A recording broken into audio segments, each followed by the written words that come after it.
By early 1945, the Pacific War had turned decisively against Japan. The capture of Iwo Jima in March brought American forces within striking distance of the Japanese home islands. Now, U.S. commanders set their sights on Okinawa, a 466-square-mile island that would serve as the final stepping stone for the invasion of Japan itself. What followed would become one of the Pacific War's bloodiest battles, fundamentally shaping the war's conclusion. Okinawa represented the culmination of America's island-hopping strategy. As the largest of the Ryukyu Islands, it offered everything needed for the final assault on Japan: space for air bases, anchorages for the invasion fleet, and proximity to the Japanese mainland, just 340 miles from Kyushu. The Japanese understood this perfectly. They had constructed a naval base and 7 airfields across Okinawa and its neighboring islands, transforming the island into a fortress. The terrain favored the defenders magnificently.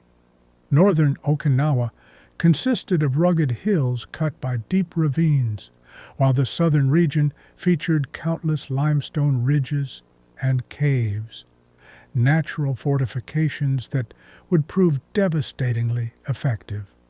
Adding complexity was the island's large civilian population of 435,000 people, culturally distinct from mainland Japanese, speaking the Okinawan language.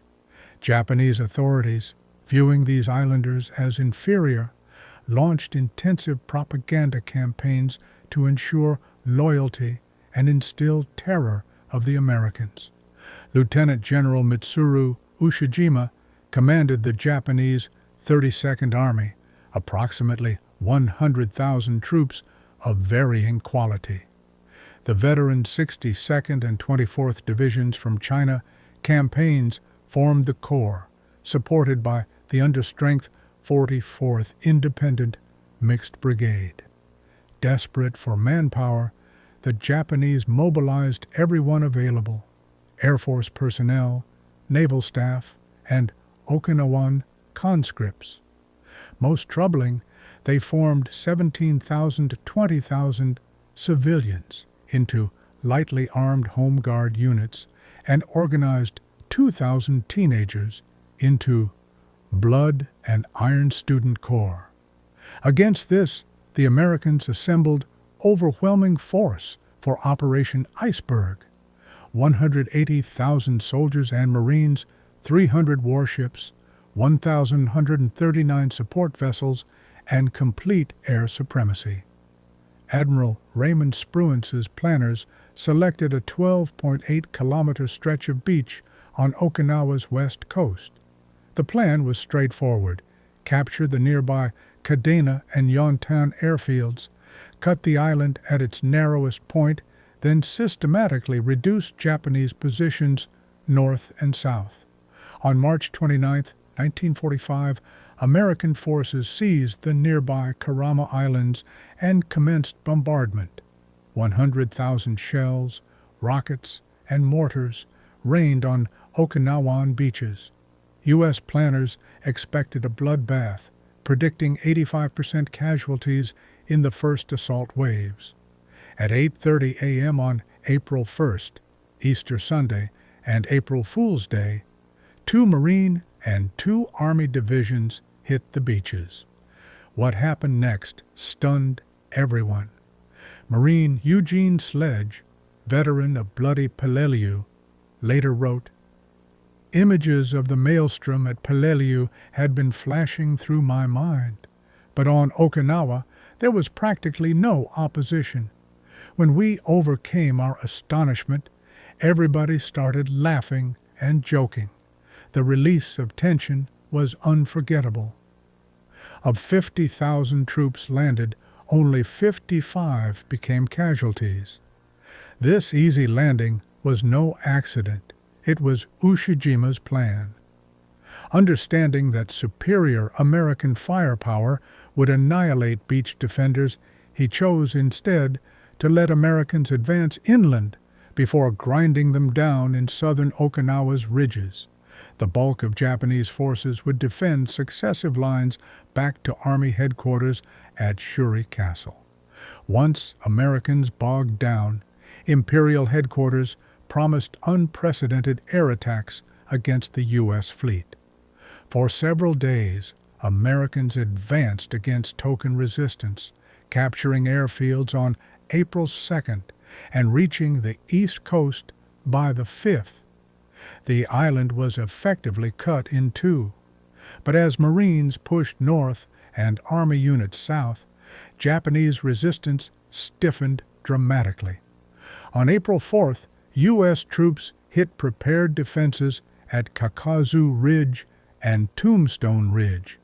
Confined approaches hindered American movement while increasing casualties from Japanese artillery. 450 Americans fell while inflicting 5,700 Japanese casualties. Japanese morale briefly soared on April 12th when news arrived of President Roosevelt's death. But the desperate fighting continued with increasingly unorthodox tactics. Colonel Yahara noted they even followed the example of 14th century warrior Kusunoki Masashige, harassing the enemy by dropping human excrement on them. At sea, another fierce battle erupted as Japan unleashed its most desperate weapon, kamikaze attacks. From April 6th, waves of suicide pilots targeted the Fifth Fleet. The first wave alone comprised 355 aircraft. Overall, approximately 1,800 kamikazes attacked between April and June. Though many were shot down, swarming tactics ensured some got through. Sailor J. Holmes aboard destroyer Hadley described the horror. The kamikazes came at us 10 at a time.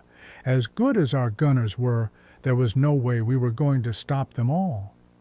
By battle's end, kamikazes had sunk 26 ships and damaged 225 more, causing 9,700 naval casualties, the Navy's highest losses since Pearl Harbor. The battleship Yamato made a final one-way voyage toward Okinawa, intending to beach itself and serve as a coastal battery. American aircraft spotted and sank the world's largest battleship on April 7th, with 3,000 crew. Back on land, exhausted Army divisions rotated out, replaced by fresh Marines. Major General Isamu Cho noticed American momentum faltering and demanded counterattacks. The May 4th offensive, supported by amphibious landings behind American lines, failed catastrophically.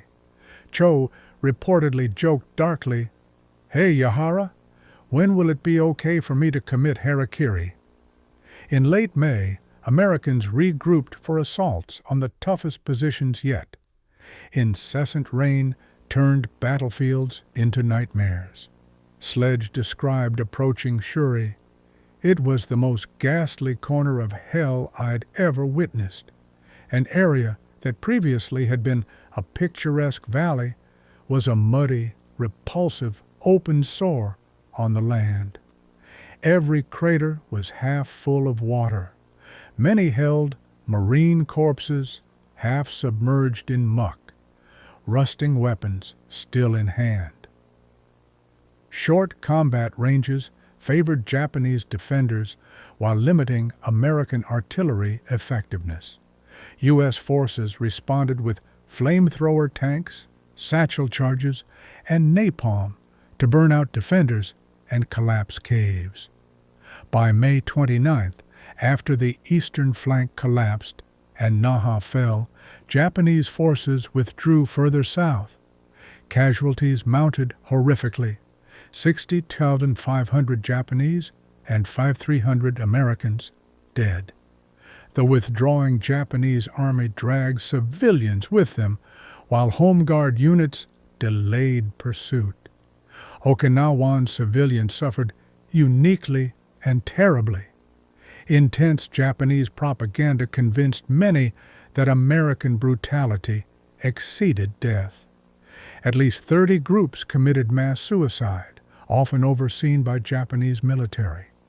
Up to 700 civilians killed themselves on Zamami Island alone. Corporal Dan Lawler recalled offering candy to terrified civilians. They refused to touch it unless one of us ate some first. You could tell they didn't trust us. Marine inexperience with civilians compounded tragedy. Their aggressive tactics meant frequent killings of hiding families and suspected infiltrators. The Japanese army cynically used civilians as shields and suicide attackers. Teenager Yoshiro Kunishi recalled, "We had no idea where the Japanese army was. They'd simply abandoned our student group. We were given hand grenades and told not to throw them until we could see the whites of the Americans' eyes." By early June, only 30,000 Japanese troops remained, many wounded.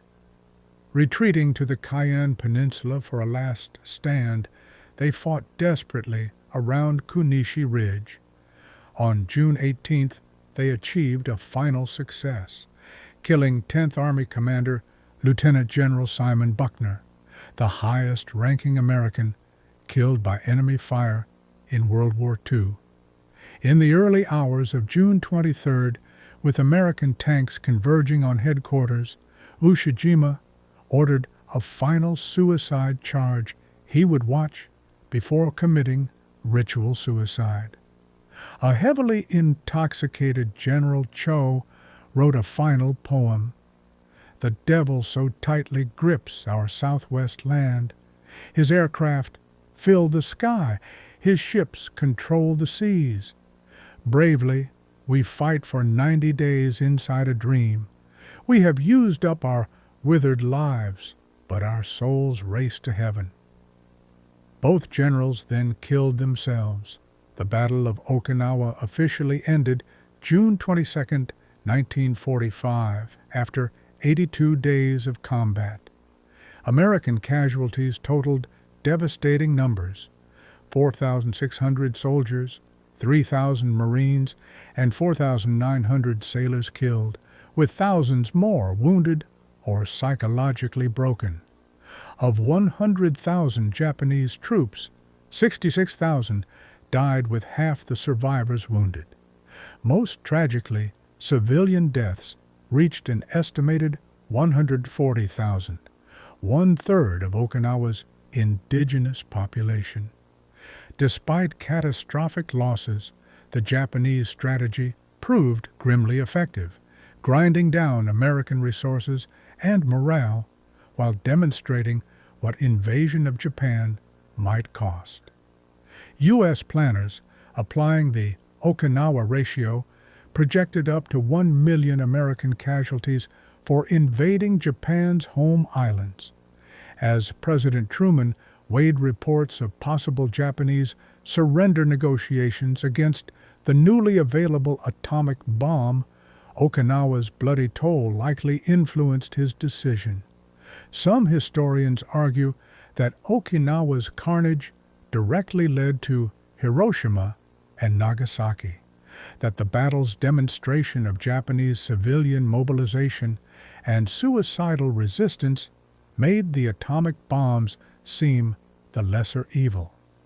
Okinawa represented the Pacific War's terrible culmination, a preview of apocalyptic fighting for Japan itself that ultimately never came.